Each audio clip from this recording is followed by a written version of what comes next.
This is Forged for Speed.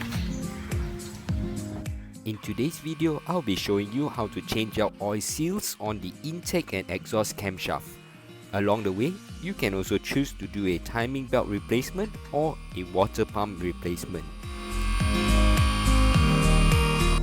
Before we start, please consider to subscribe and hit the bell icon to receive notifications when a new video is uploaded. First, let's remove the serpentine belt by using a 1/2-inch breaker bar which fits into the slot on the belt tensioner. Rotate it anti-clockwise to remove the tension on the belt and slip the belt off the pulleys. Next, remove the 2 bolts holding the tensioner onto the engine. The serpentine belt is caught behind the belt tensioner and therefore can only be released once the tensioner is fully removed.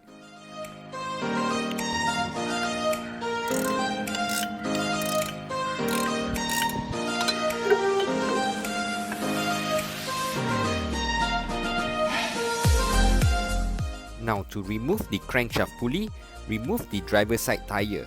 There is a hole in the inner fender liner that allows you to fit a socket and extension through. Using an air impact wrench, remove the crank bolt and the pulley will come free.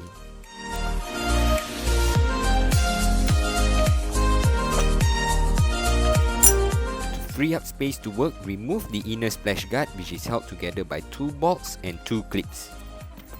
Next is to remove the engine mounting. Start off by unbolting the brackets holding the aircon hose and the power steering fluid tank. Next, use a jack to support the bottom of the engine and the oil pan. Remove 2 nuts and 1 bolt holding the engine to the mount. There is another bolt under the power steering fluid tank that needs to be removed.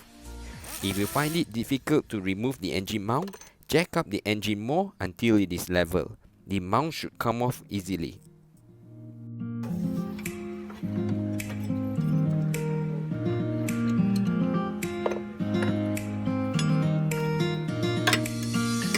Now remove the top plastic cover to gain access to the camshaft pulleys. There are 3 bolts holding the cover in place.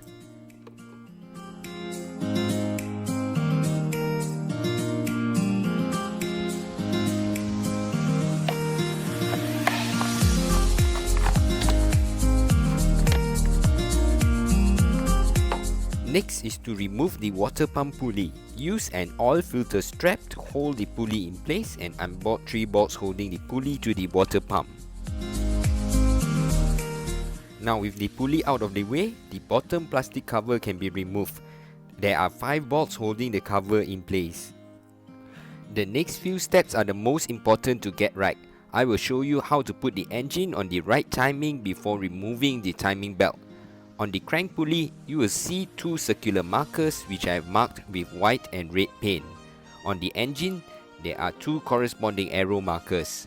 Both arrow and circular markers need to line up, which indicates that the engine is at the right timing.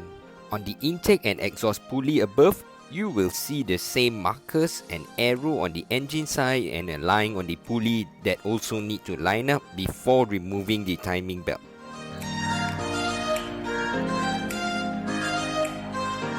As you can see, the markers are out of alignment currently. To line it up, fit the crank pulley bolt back and turn the bolt with a wrench clockwise until the markers line up as shown. The camshaft pulleys above will turn together and the markers will line up accordingly too.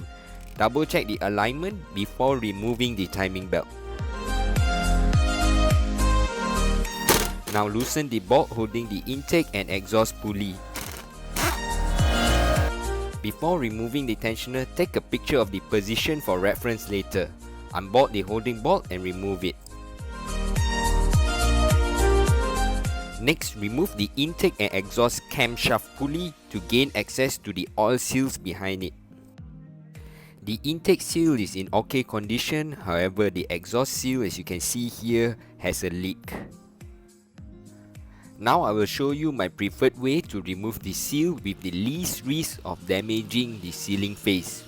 With a powered drill, make 2 small holes in the middle of the seal. Next, take a screw and screw it into the holes made.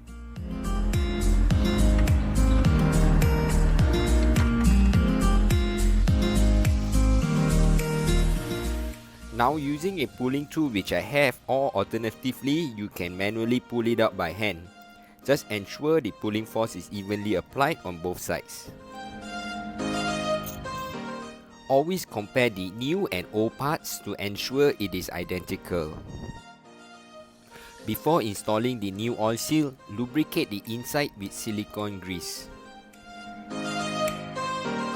Next, press the oil seal in by hand initially to get the first fit. Then, using a seal installer tool, push the seal in fully. You can also use a pin punch to slowly tap the seal in manually.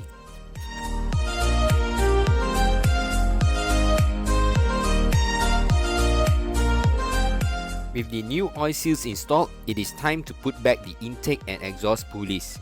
The intake pulley is located inside and exhaust is outside. There is also an alignment pin to follow.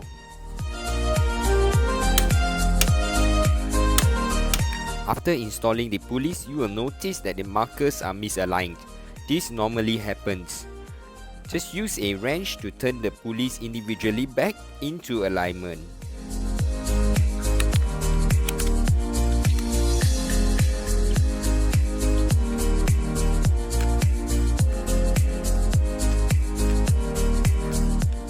Now with the correct engine timing, fit the timing belt back onto the pulleys. Use spring clamps to keep the belt position fixed on the pulley to avoid it from slipping off.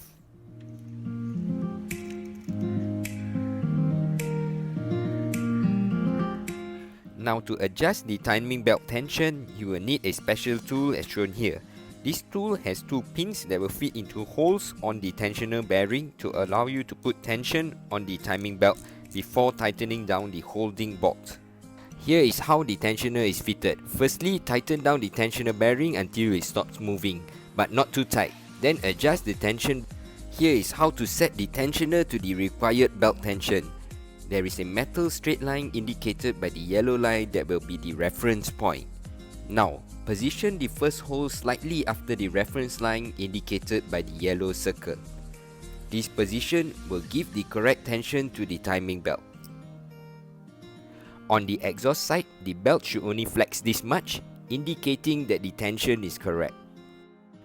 This step is important to confirm the engine timing is correct. Check to make sure all the markers are aligned.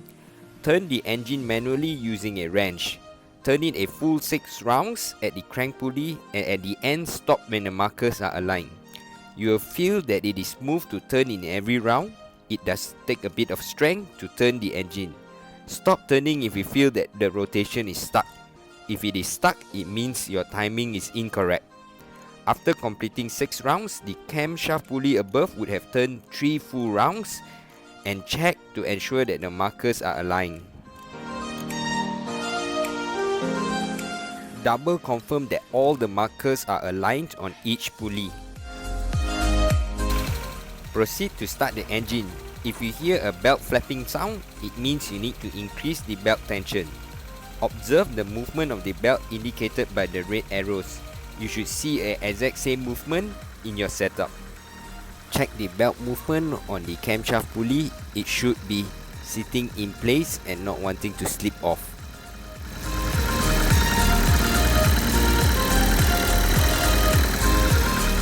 Now it is time to reverse all the prior steps taken for removal to reinstall the plastic cover, water pump pulley, crankshaft pulley, serpentine belt along with tensioner, top plastic cover and engine mounting. Next, take the car out for a test drive and job done.